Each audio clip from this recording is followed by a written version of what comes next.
కానీ రేవంత్ రెడ్డి ఇప్పటికైనా నువ్వు మాట్లాడే ప్రతి మాట 4 కోట్ల తెలంగాణ ప్రజలది కాబట్టి తెలంగాణ గౌరవం తగ్గించకుండా కేవలం నీ తుచ్చమైన డబ్బాశ కొరకు పదవి నిలుపుకోవడం కొరకు తెలంగాణ హక్కుల్ని అమ్ముకునే పని చెయ్యకు. భాష కూడా నేర్చుకో, కనీసం విజ్ఞతను ప్రదర్శించమని చెప్తా ఉన్నాం.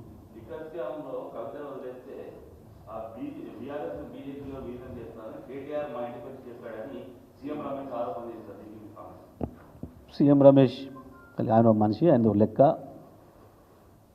ఆయన కూడా మాట్లాడతాడు. సరే, వాస్తవానికి పార్లమెంట్ ఎన్నికల ముందు అక్కడక్కడ వార్తలు వస్తేనే బీజేపీతో పొత్తు అని చెప్పి కేసీఆర్ గారు మమ్మల్ని అందరూ నిలిచి కోప్పడ్డాడు.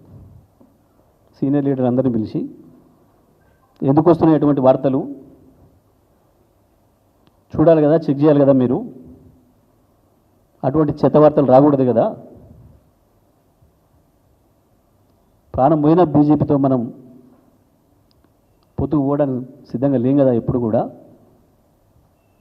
అది ఎప్పటికి జరగని పని కదా, ఎందుకు వస్తున్నాయి ఆ వార్తలు అని చెప్పి చూసుకోరామని మీరు సీనియర్లు అని చెప్పి మమ్మల్ని గొప్పడ్డాడు.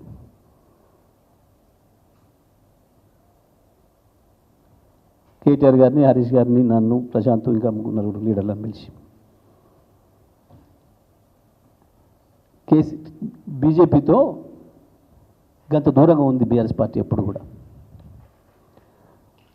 కూడా అది తెలంగాణకు పనికొచ్చే పార్టీ కాదు, బీఆర్ఎస్ రాజకీయాలకు, టీఆర్ఎస్ రాజకీయాలకి కుదిరే పార్టీ కాదు అనేది మొదటి నుంచి మేము చెప్తున్న భావన. మేము అట్లాగే ఉన్నాం. ఇక దాంట్లో ఎవడో చిన్న సైజు బ్రోకర్లు, పెద్ద సైజు బ్రోకర్లు ఎవడో వచ్చి చెప్పి మాట్లాడితే అది పనికిమాలిన ముచ్చట. చంద్రబాబు నాయుడు గారు తన అవసరాల కొరకు కొంతమందికి కాంట్రాక్టర్లకు, కొంతమంది చిన్న చిన్న బ్రోకర్లకి పదవులు ఇచ్చి రాజకీయ రూపం తొడిగిండు వాళ్ళకి, కొద్దిమందికి. అటువంటి వాళ్ళు మాట్లాడే మాటలకి పెద్ద విలువ ఉండదు, దాన్ని పట్టించుకోవాల్సిన అవసరం కూడా లేదు.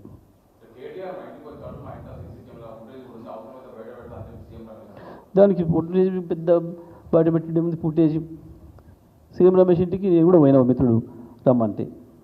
ఏముంది దానికి? ఇది సహజమైన విషయం. ఢిల్లీలో ఎయిర్పోర్ట్లో పోతున్నప్పుడు, పార్లమెంట్లో కలిసినప్పుడు అన్న మా ఇంటికి ఒకసారి భోజనం రండి అని పిలవడం అనేది చాలా కామన్ విషయం. ఇది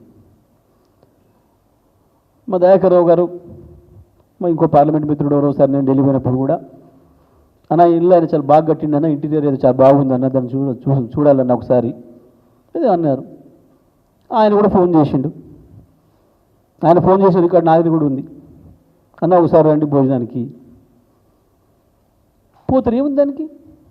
ఆడొక నాట్ ఓన్లీ కేటీఆర్, నేను ఇంకోటి కాదు, కమ్యూనిస్టులు బీజేపీ అనుకున్న వాళ్ళు కూడా, కాంగ్రెస్ బీజేపీ అనుకున్న వాళ్ళకి కూడా, భారతదేశంలో ఉన్న అన్ని పార్టీలకు సంబంధించిన ఎంపీలు, ఇక్కడి నుంచి వెళ్తున్న రాజకీయ నాయకులు, సీనియర్లు అయిన వాళ్ళు సహజంగానే పిలుచుకుంటారు, ఒకరింటికి కూడా భోజనం పోతారు.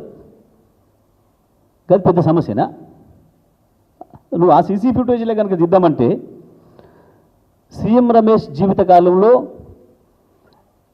అతి ఎక్కువ రోజులు ఉండేది చంద్రబాబు నాయుడు గారి ఇంట్లో, లేదా ఢిల్లీలో ఇప్పుడు గత ఏడాది కాలంగా తెలంగాణ ముఖ్యమంత్రి రేవంత్ రెడ్డి ఇంట్లో, తేయిస్ తుగ్లక్ రోడ్లో. తీద్దామా సీసీ ఫుటేజ్? తీద్దాం పట్టు. తేయిస్ తుగ్లక్ 23 తుగ్లక్ రోడ్, 23 బంగ్లా తుగ్లక్ రోడ్లో ఇప్పుడు తెలంగాణ ముఖ్యమంత్రి అఫీషియల్ రెసిడెన్స్. దాని సీసీ ఫుటేజీలు తీద్దాం. సీఎం రమేష్ నువ్వు ఎన్ని రోజులు దాంట్లో ఉన్నావో, నువ్వు నీ తమ్ముడు, తీద్దామా? సీఎం రమేష్ గంత పెద్దోడు కాదు, మాకు తెలుసు. ఆయనే చెప్పిండు చాలా సందర్భాల్లో, చీచి గీ బీజేపీ పార్టీ నేను ఎట్లుంటానా, నన్ను మా సుజనా చౌదరిని చెయ్యి విరిచి ఆర్బిట్రిస్ట్ చేసి తీసుకుపోయారు, మమ్మల్ని ఈడీలు వేస్తాం, మమ్మల్ని ఇండ్లు వేస్తాం, అండ్లు వేస్తాం భయపెట్టి తీసుకుపోయిన పార్టీ. నేను ఎప్పటికీ చంద్రబాబు మనిషిని, మా అభిమాన నాయకుడు